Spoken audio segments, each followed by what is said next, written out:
past 10. Jake Hartford and John Cass in for Bruce and Dan, who are in for Don and Roma. Iranian President Mahmoud Ahmadinejad. Yes. Mahmoud Ahmadinejad. 5 syllables. He has taken the stage up at the UN right now. He's started his speech. They panned to the U.S. section, and they showed empty seats.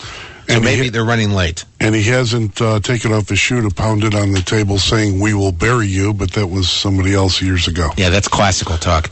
Joining us right now, noted expert on the Middle East from University of Chicago, Professor Marvin Zonis.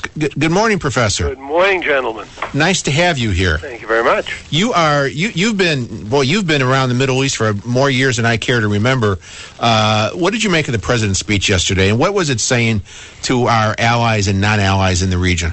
Well, we're in a very difficult position because the goal is, of course, to move along this Islamic turn in the Middle East to a more peaceful direction and to help the countries, the governments of the countries which have ousted their old rulers, to really take control of the territory. So there's not a lot we can do directly. And the president really has to urge people on, which is what he and Hillary Clinton have been doing. Do you think it was proper for the president of the United States to avoid speaking to world leaders yesterday and being filmed in a tape-delayed recording of The View while Hillary Clinton took the presidential role and spoke to these people? The problem, of course, is that at this moment, the president really doesn't want to meet with Bibi Netanyahu, the leader of Israel. And so if he was seen meeting with other world leaders and not with Netanyahu, I think it would be very difficult for him in the election campaign. And so better not to have met with anybody than to have met with some and not others. Let Hillary take over. So that brings me to the next question, Professor. Is President Obama sending proper signals to Iran in terms of containing Iran, or is he not, and thereby not allowing him to contain Israel's impulse? Well, I think that this is, by the way, this is really a crucial question that you asked, and I think that the President of the United States is sending very clear signals to Iran, and I think we're going to see a lot more movement in the Iranian-American negotiations after the election, when the Iranians know they're stuck with President Obama, assuming he stays ahead in the polls, which he is now. And I think we'll see some movement in that way. Is the Iranian president, is he really scared of the sanctions and what it's doing to their economy, or is he more concerned about getting the nuclear weapons?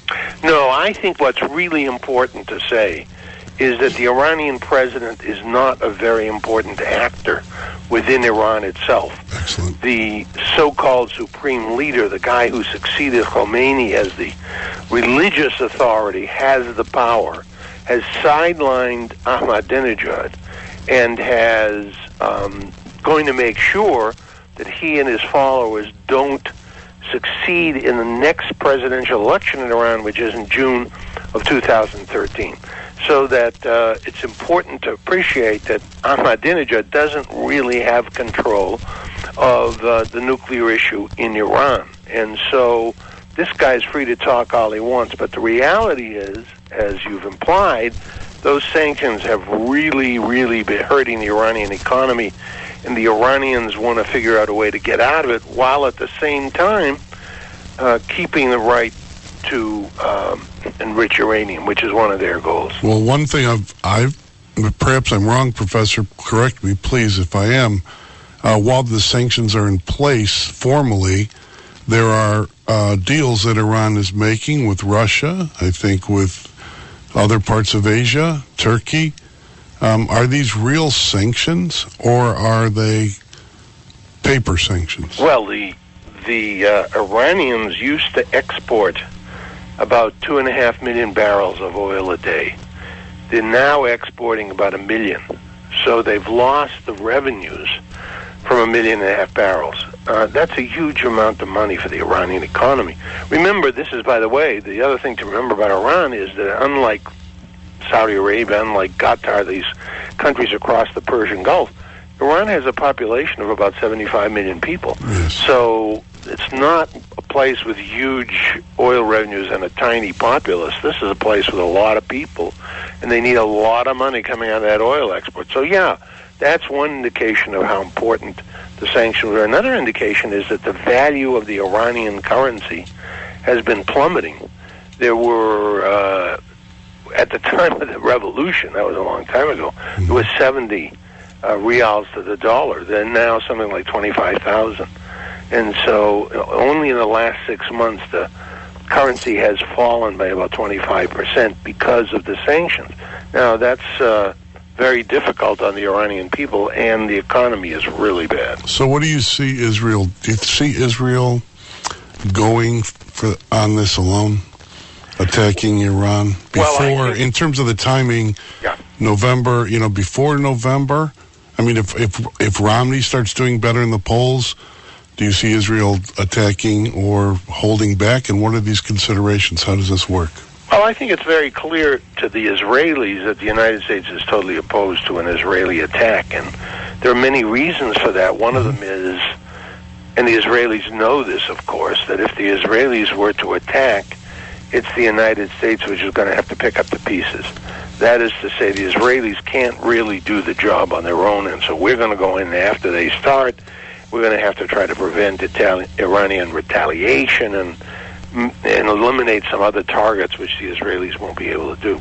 And that would play havoc with world oil prices, with the Middle East, with Iran. I mean, it'd be a disaster. Fortunately, the Israeli public has begun to become very vociferous against the idea of an Israeli strike. And the main issue in Israel right now is, wait a minute, what's more important to the future security of Israel? Is it bombing Iran, or is it our relationships with the United States? And, of course, the issue is the relationship with the United States. So I don't expect to see an Israeli attack before or after the election. And domestically, then, how do you see, it seems to me that President Obama, by holding back and basically not siding with Israel's more aggressive ambition in this context, that he's kind of picking up on a theme that's in America, I guess, that Americans may be tired. I think they're tired of it all. They don't want to deal with it. Professor Zonis? Yeah. Hold on 1 second. Okay, Jake. We have 45 seconds of traffic. It's 10:15, 89 WS. 89 WLS. We are back. Jake Hartford, John Cass, joined by Professor Marvin Zonis, University of Chicago, big Middle East expert for a lot of years. Professor, answer the question now. You've got time. Right, okay, thanks. And just to rephrase it, what is the American mood, do you think, with respect to military adventures there, and how does that impact foreign policy and positioning by both Obama and Romney? I think there's no question that it's become clear to the United States that intervention in the Middle East is an extraordinarily difficult thing to pull off successfully, and that America has earned the hatred of many Muslims by its intervention in Muslim countries. I don't think it's possible to call the Afghan adventure successful.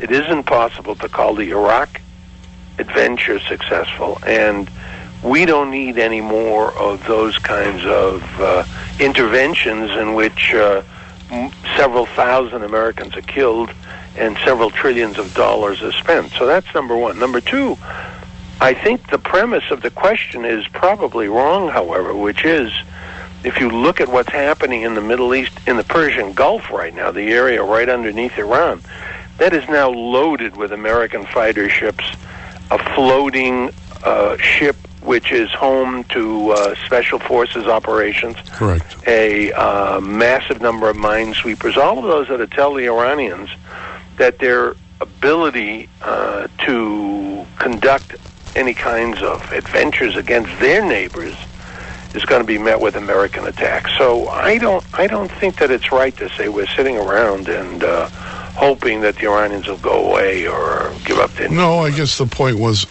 is the American public eager for this type of thing? Yeah, well, I can see that the exercises are going on. Yeah, and that is clearly... I mean, I think we're pretty tired of it here. I'm tired of it. I don't know.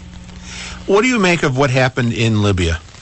There's still the debate whether that was a terror attack or not. Right.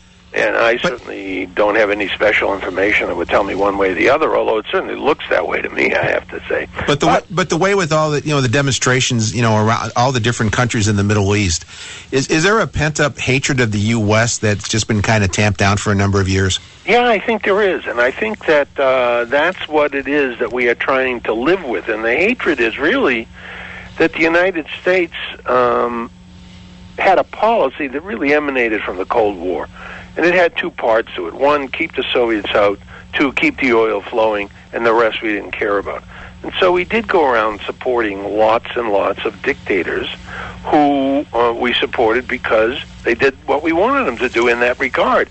What they didn't do was really contribute to the opening of the economies of their own countries.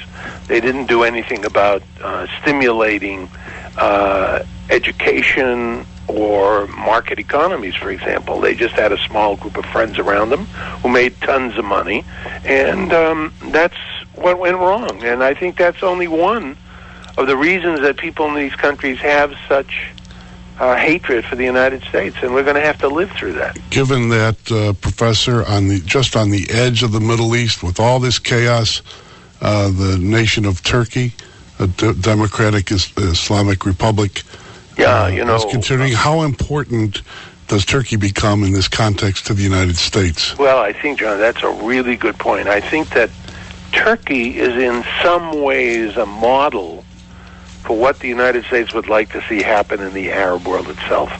And that is, as you just said, they have a democracy, and they are not anti-American. They've had a secular economy. They have had great economic growth over the last 20 years. Problem, of course, is that I get very worried about the Turkish Prime Minister, Mr. Erdogan, who has recently presided over a trial of about 300 military officers in which he has seen the court rule that these 300 military figures were trying to stage a coup d'etat and has sent them all off to jail. My sense is this is a power grab by Erdogan and not a legitimate coup. The evidence that I have been able to see is very, very weak. So I'm a little worried about the future of Turkey, but your basic point is, you're right. This is a model that we would like to see happen in the rest of the Middle East. Professor Zonis, we appreciate you taking some time. Thank you, gentlemen. Thank you very much. We'll talk to you again down the road. Good. Bye-bye. Bye. Professor Marvin Zonis, University of Chicago, expert for many years on the Middle East. Always fascinating and enlightening. 10:21, back after this on 89 WLS. 89 WLS.